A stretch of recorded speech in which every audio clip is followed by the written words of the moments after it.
Magic in the Moonlight is the new Woody Allen film.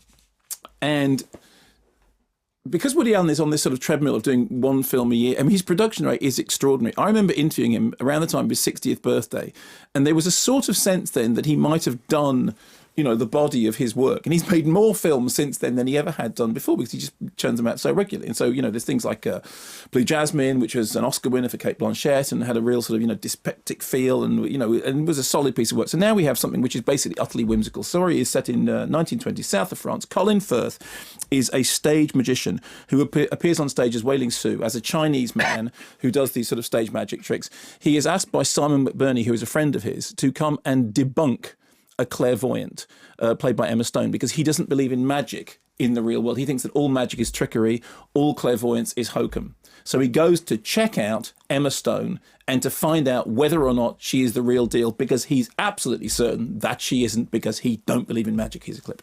I see a White House in Belgravia. 16. Wilton Crescent. A piano. Yes, that's all correct and rather amazing. But I don't buy it. Because I'm a rational man who believes in a rational world. Any other way lies madness. You'd be happier if I was a fraud, because then your whole fixed worldview wouldn't be shaken up. No, it's quite the opposite. If you knew how much I don't want you to be a fake.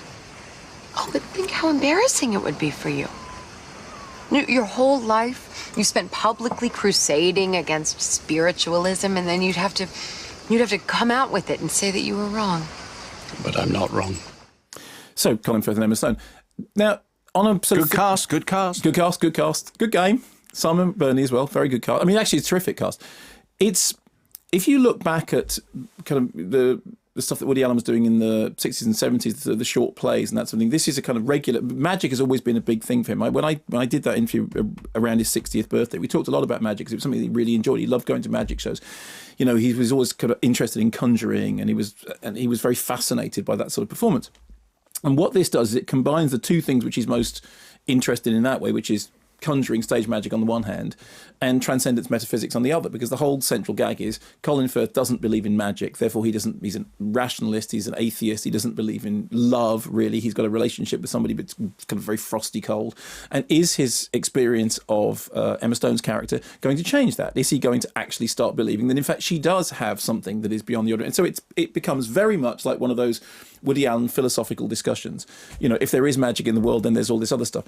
And that's the utter depth of it. And in a way, this is the sort of thing that in the past probably would have been turned into a 30-minute play or maybe sort of a shorter skit. You do get the feeling, in the case of Magic in the Moonlight, that it is a very simple idea, sort of frittered out over a longer period. But it's almost as if he's, you know, sometimes he does the heavy stuff and sometimes he does the lighter stuff. And this feels like it, you know, we were doing the thing before about saying something was a souffle, something was an amuse-bouche, something was, you know, I was trying to think of other... Humbug. Yeah, but that. No, yes, but that turned out to be the What were you trying to find? Word. I can't remember now. Soft centre, sort of brittle exterior. That was what I was trying to find. I couldn't think of an example of it. But let us not get sidetracked. This is absolutely as sunny and frothy as it's possible to be. The whole thing is lensed in these sort of beautiful sunny hues, kind of slightly archaic. It looks like an old film. I mean, it deliberately looks like an old film. And it's sort of sweet and sort of charming and kind of clunky.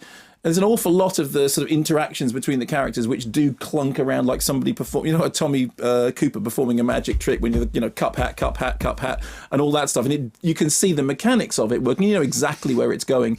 But it's sweet and funny and frothy and utterly unmemorable. And it sort of feels like one of the things that he's done. You know the whole story about Woody Allen, that he's got a drawer of all the ideas that he ever came up with. You know, he'll write an idea and he'll stick it in a drawer.